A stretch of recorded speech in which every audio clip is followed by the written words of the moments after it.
आज बनाने जा रहे हैं पोहे का एक नया मज़ेदार नाश्ता, जिसमें पोहे को दो अलग शेप में बनाया गया है और इसे दो अलग तरीकों से पकाया भी गया है। तो जानते हैं कैसे। चलिए वीडियो स्टार्ट करते हैं। स्वागत है आपका हमारे चैनल नट्स एंड क्रीम में। इस नाश्ते के लिए 2 कच्चे आलू लिए हैं। ये मीडियम साइज़ के आलू हैं। अगर आपके पास उबले हुए आलू हैं तो आप उनको कद्दूकस करके यूज़ करें। तो आलूओं को मैंने छीलकर धो लिया है। अब इसे कटर पर बारीक बारीक टुकड़ों में काट लेते हैं। यहाँ आपको ध्यान रखना है कि अगर आप इस तरह से आलू उबाल रहे हैं तो आपको बारीक टुकड़े ही काटने हैं आलू के, ताकि वो जल्दी से सॉफ्ट हो जाएं। इस तरह से आलूओं को बारीक टुकड़ों में काट लें। तो दोनों आलूओं को काट के मैंने कुकर में डाल दिया है। अब इसमें 1 टेबलस्पून जमा 1 टीस्पून पानी डालेंगे। अब कुकर का ढक्कन बंद करके इसे हाई फ्लेम पर 2 विसल आने तक पकाएंगे और 2 विसल के बाद गैस ऑफ कर देंगे। कुकर में 2 विसल आ गई हैं तो गैस ऑफ कर दें। जब तक कुकर ठंडा हो रहा है हम डो की तैयारी कर लेते हैं। तो यहाँ मैंने 1 कप पोहा लिया है। आप पतले वाला मोटे वाला कोई भी पोहा ले सकते हैं। और साथ ही ग्राइंडिंग जार लिया है, तो इसमें इसको बारीक पीस लेंगे। पोहे को बिल्कुल फाइन पाउडर की तरह बारीक पीस लिया है। देखिए, ये देखने में बिल्कुल सूजी जैसा ही लगता है। अब एक बड़ा सा मिक्सिंग बाउल लें और इसमें पोहे के इस पाउडर को अच्छे से छान लें।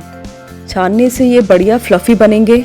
अब इसमें आधा चम्मच नमक डालें, 2 टेबलस्पून फ्रेश धनिया जिसे कि धोकर बारीक काट लिया है, साथ में 1 हरी मिर्च जिसको बारीक काट लिया है, इसे भी ऐड कर दें। इसके साथ ही 1 टीस्पून ऑयल डालें। इधर कुकर भी खुल चुका है। आलू अच्छे से सॉफ्ट हो चुके हैं। अब एक मैशर से इन्हें मैश कर लेते हैं। उबले हुए ताज़े आलू होने की वजह से ये बहुत जल्दी मैश हो जाएंगे। इस बात का ध्यान रखें कि आलू इतने अच्छे से मैश हो कि इसमें कोई भी लंप ना हो, क्योंकि आलूओं में ज़रा से भी लम्प्स रह गए तो आपके पोहा रिंग्स और पोहा फिंगर्स अच्छे से बनेंगे नहीं, ये बीच में टूट जाएंगे। आलू मैश करने के बाद इसे ट्रांसफ़र कर दें अपने बाउल में और इन सब चीज़ों को अच्छे से मिक्स कर लें। इसे हाथ से ही मिक्स करें, हाथ से ये बहुत अच्छे से मिक्स हो जाएंगे। हाथ से मिक्स करने के बाद अब इसे आटे की तरह गूंथ लें। इससे थोड़ा बहुत कोई लम्प रह भी गया है तो वो भी क्लीन हो जाएगा। आपको इसका सॉफ्ट और स्मूथ डो तैयार करना है। अब इस डो को 10 मिनट के लिए हम रेस्ट पे रखेंगे ताकि पोहा अच्छे से फूल जाए।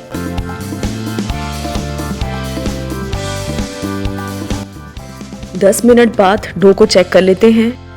तो डो थोड़ा हार्ड लग रहा है, इसे वापस से थोड़ा स्मूथ करेंगे। इसमें थोड़ा पानी डालेंगे।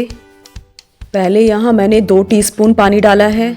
इसे अच्छे से मिक्स करके वापस से इसे इस तरह से गूंथेंगे।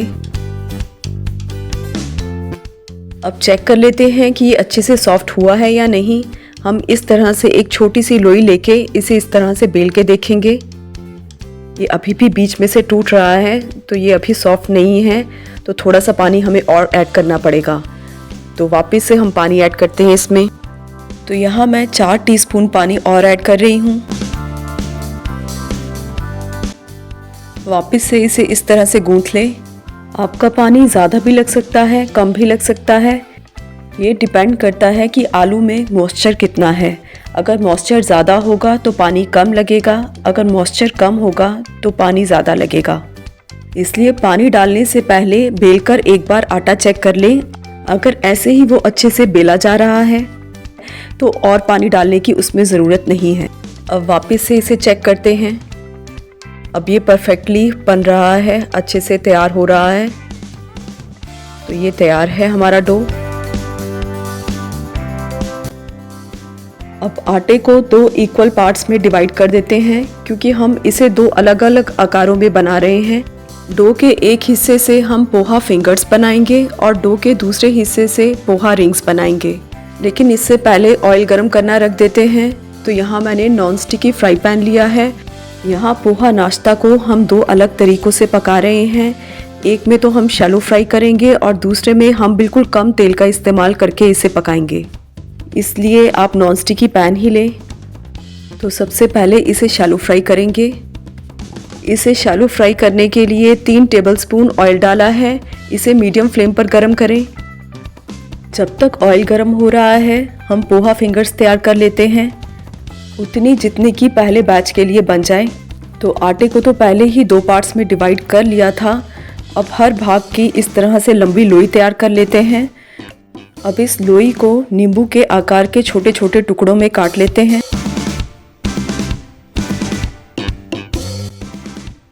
अब हाथों को ग्रीस कर लें। हर एक टुकड़े को इस तरह हथेलियों के बीच में रखते हुए इस तरह गोल घुमाएं, जिस तरह की हम रोटी का पेड़ा घुमाते हैं।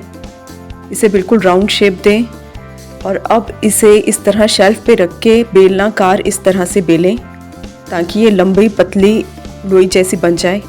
यहाँ आपको इस बात का ध्यान रखना है कि इसे ना ही ज़्यादा पतला बेलना है और ना ही मोटा रखना है। बिल्कुल मध्यम आकार के ही इसे बेलें, क्योंकि अगर आप इसे पतला बेलेंगे तो ये बहुत ज़्यादा तलने के बाद कड़क हो जाएगी और अगर आप इसे मोटा बेलेंगे तो ये अंदर से कच्ची रहेगी। इसलिए ना ही मोटा और ना ही पतला, बिल्कुल मध्यम आकार में ही इसे बेलें। यदि ये ज़्यादा लंबी बेली जा रही है तो आप इसे बीच में से चाकू की मदद से काट लें और आप अपनी पसंद के मुताबिक इसके बड़े छोटे जिस तरह का साइज़ इसको देना चाहते हैं दे सकते हैं। ऑयल भी मीडियम फ्लेम पर अच्छे से गर्म हो चुका है, तो ऑयल में इसे ऐड कर देते हैं एक एक करके। आपको इसे मीडियम फ्लेम पर ही पकाना है। लो फ्लेम पर पकाने पर ये अपने अंदर ऑयल एब्जॉर्ब कर लेंगे और बहुत ज़्यादा सॉगी हो जाएंगे, और अगर हाई फ्लेम पे करेंगे तो ये बाहर से तो पक जाएंगे लेकिन अंदर से कच्चे रहेंगे। इसलिए इसे मीडियम फ्लेम पर ही पकाएं। इसे 3-4 मिनट बाद ही पलटें, क्योंकि पहले पलटने से ये टूट सकते हैं। 4 मिनट बाद इसे पलट दें। देखिए कितना बढ़िया गोल्डन ब्राउन कलर आया है। इसे चम्मच की सहायता से एक एक करके ही पलटें।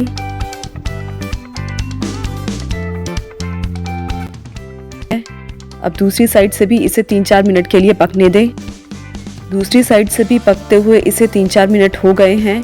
दोनों ओर से ये बढ़िया सा कलर आ चुका है, तो इसे हम निकाल के टिश्यू पेपर पे रख लेते हैं। अब हम गैस ऑफ कर देते हैं। अब इसी सेम आटे से हम तैयार करेंगे पोहा रिंग्स। आटे के हमने 2 हिस्से किए थे, एक हिस्सा तो हमने पोहा फिंगर्स बना ली हैं, दूसरे के पोहा रिंग्स बनाएंगे। तो प्रोसीजर सेम ही रहेगा। पहले इसकी इस तरह से बड़ी लोई तैयार कर लें, उसके बाद इसे नींबू साइज़ के छोटे छोटे टुकड़ों में काट लें। अब रोटी के पेड़े की तरह इसे हथेलियों में इस तरह से गोल घुमाएं और अब इसे फिर से हम इसी तरह बेलनाकार शेल्फ पे रख के इस तरह से बेलेंगे। इसमें भी इसी बात का ध्यान रखें, इसे ना ही ज़्यादा मोटा बेलें ना ही ज़्यादा पतला बेलें, बिल्कुल मध्यम आकार में ही बेलें। ज़्यादा लंबा होने पर हम इसे इस तरह चाकू से बीच से काट लेंगे और इस तरह इसके छोटे छोटे 2 रिंग्स बन जाएंगे। इसके दोनों किनारों को इस तरह हमने ज्वाइन कर लिया है, तो ये बन गई एक रिंग की शेप।